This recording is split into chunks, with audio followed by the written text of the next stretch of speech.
Hello friends, welcome back to my channel শিলিপট। সামনেই নববর্ষ। আজকে আমি তোমাদের সাথে শেয়ার করব নববর্ষ স্পেশাল একটা রেসিপি। সেটা হলো মালাই পনির কাবাব। এই রেসিপিটা বানাতে খুবই সামান্য উপকরণ লাগে, কিন্তু খেতে হয় ভারী সুস্বাদু। চলো তাহলে দেখে নেওয়া যাক কী কী উপকরণ লাগছে এই সুস্বাদু রেসিপিটা বানানোর জন্য। মালাই পনির কাবাব বানানোর জন্য এখানে নিয়েছি 200 গ্রাম পনির। পনিরটাকে আমি গ্রেট করে নেব। নিয়েছি 5 পিস ব্রেড। ব্রেডের চারিদিকটা কেটে নিয়েছি। ব্রেডের শুধুমাত্র সাদা অংশটাই লাগবে। একটা বড় সাইজের পেঁয়াজ কুচি করে নিয়েছি, একটা কাঁচা লঙ্কা কুচি, আদা কুচি, আর নিয়েছি ধনেপাতা কুচি। লাগছে বাটার, ফ্রেশ ক্রিম আর চিজের কিউব।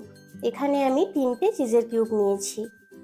গোলমরিচ গুঁড়ো, লবণ, আর রয়েছে চাট মশলা, আর লাগছে কিছু এলাচ। প্রথমে আমরা এলাচগুলো গুঁড়ো করে নেব। এলাচ গুঁড়ো করার জন্য এলাচটাকে মাঝখান থেকে একটা কাঁচি দিয়ে চিড়ে নেব। দিয়ে এলাচের শুধুমাত্র দানাটাই দেব, এই খোসাটা কিন্তু দেব না। দানাটা ফেলে দিলাম। এভাবে সব এলাচগুলো গুঁড়ো করে নেব। সব এলাচের দানাগুলো ছাড়িয়ে নিয়েছি। এবার এগুলোকে গুঁড়ো করে নেব।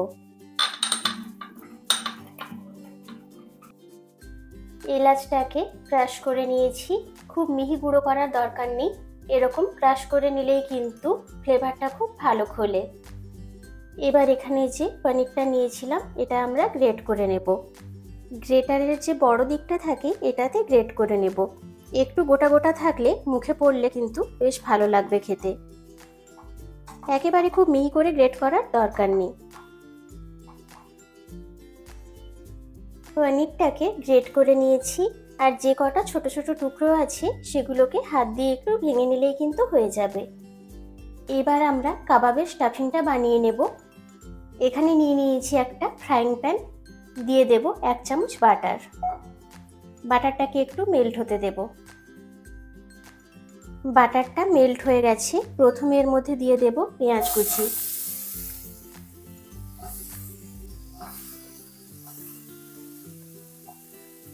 এবার দেব আদা কুচি। আদা আর পেঁয়াজটাকে ভালো করে ভেজে নেব।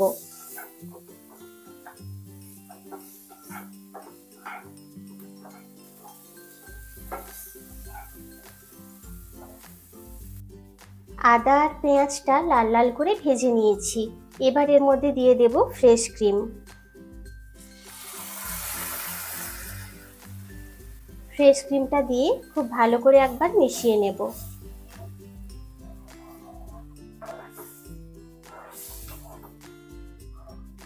ফ্রেশ ক্রিমটা অল্প ফুটতে শুরু করেছে। এবার এর মধ্যে দিয়ে দেব গ্রেট করে রাখা পনির। দিয়ে দেব চাট মশলা, গোলমরিচ গুঁড়ো, দিচ্ছি লবণ। সবগুলোকে এবার একটু মিশিয়ে নেব।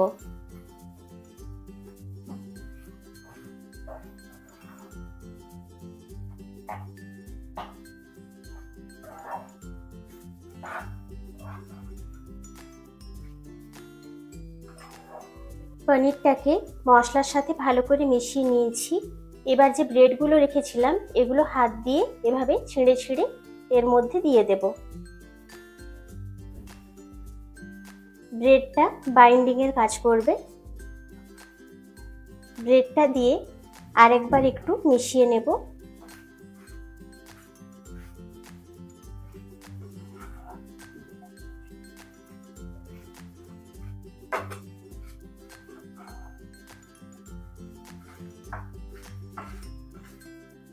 এবার যে ক্রাশ করে রাখা এলাচটা রেখেছিলাম এটা দিয়ে দেব।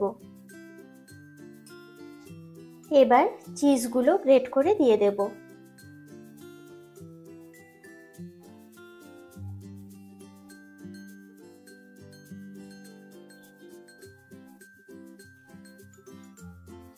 চিজটা দেওয়ার পর আরেকবার সবগুলো মিশিয়ে নেব।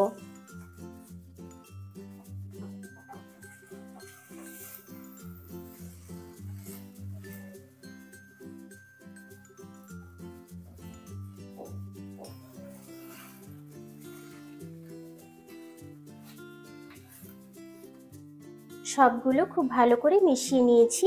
চিজটাও মেল্ট হতে শুরু করেছে। এবার আমরা গ্যাসের ফ্লেমটা অফ করে দেব। এবার ফ্যানের হাওয়ায় এটাকে একদম ঠান্ডা করে নেব। কাবাবের স্টাফিংটা সুন্দর ঠান্ডা হয়ে গেছে। এবার এর মধ্যে দিয়ে দেব ধনেপাতা আর কাঁচা লঙ্কা কুচি। এবার সব উপকরণগুলো হাত দিয়ে খুব ভালো করে মেখে নেব।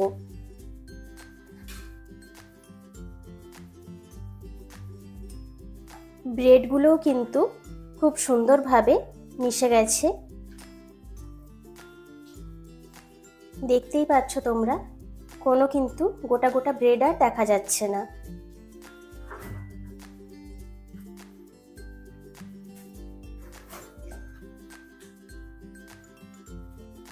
পুরো মিশ্রণটা খুব ভালো করে মিশিয়ে নিয়েছি।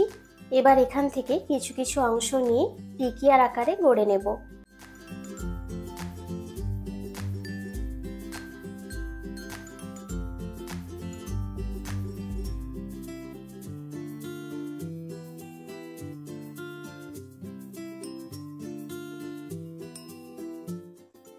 দেখতে পাচ্ছ তোমরা বাইন্ডিংটা কত সুন্দর হয়েছে। তার জন্য কিন্তু টিকিয়াটা কোথাও ফেটে বা খুলে যাচ্ছে না, খুব সুন্দর একটা শেপ নিয়ে নিয়েছে। এভাবে প্রত্যেকটা টিকিয়া আমরা গড়ে নেব।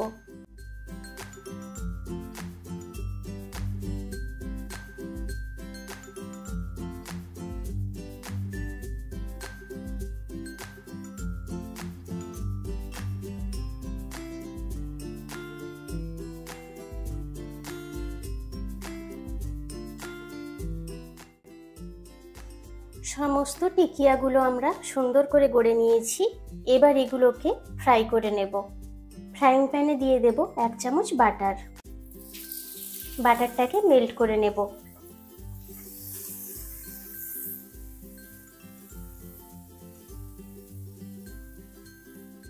বাটারটা মেল্ট হয়ে গেছে। এবার কাবাবগুলো একে একে দিয়ে দেব।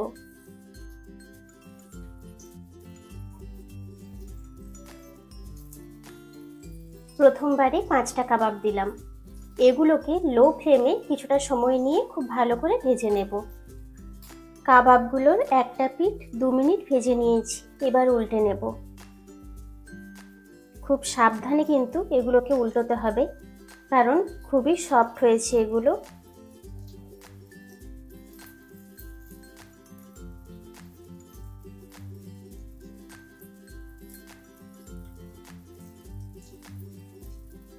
এখনই এত সুন্দর স্মেল বেরোচ্ছে, খেতেও হবে ভীষণই সুস্বাদু।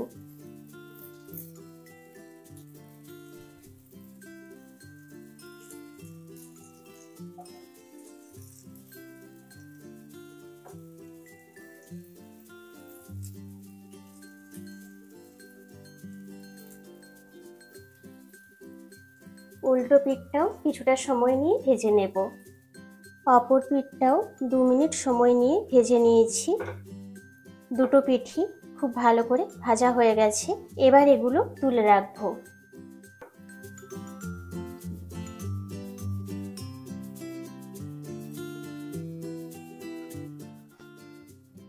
একটা ব্যাচ ভাজা হয়ে গেছে, সেকেন্ড ব্যাচটাও একইভাবে ভেজে নিচ্ছি।